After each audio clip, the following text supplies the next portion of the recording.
রবীন্দ্রমোহন বাগচি। বাঁশবাগানের মাথার উপর চাঁদ উঠেছে ওই, মা গো আমার 16 গলা কাজলা দিদি কই। পুকুর ধারে লেবুর তলে থোকায় থোকায় জোনাই জলে, ফুলের গন্ধে ঘুম আসে না, একলা জেগে রই। মা গো আমার কোলের কাছে কাজলা দিদি কই। সেদিন হতে দিদিকে আর কেনই বানা ডাকো, দিদির কথা আসে দিয়ে মুক্তি কেন ঢাকো। খাবার খেতে আমি যখন দিদি বলে ডাকি, তখন ও ঘর বসে কেন মা আর দিদি আসে না কো। আমি ডাকি তুমি কেন চুপটি করে থাকো, বলো মা দিদি কোথায় গেছে, আসবে আবার কবে।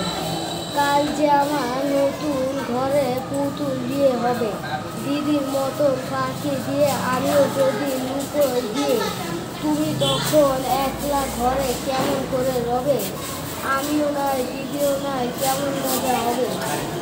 ভুল চাপাতে ভরে গেছে শিউলি গাছের তলে, মারা আসলে মা পুকুর থেকে আনবি যখন জল। ডালিম গাছে ডালে ফাঁকে বুলবুলিটি লুকিয়ে থাকে, কৃষ্ণা তারে উড়িয়ে মা গো দিচ্ছে গিয়ে ফল। দিদি এসে শুনবে যখন বলবে মা বল। বাঁশবাগানের মাথার উপর চাঁদ উঠেছে ওই, এমন সময় মা গো আমার কাজলা দিদি কই।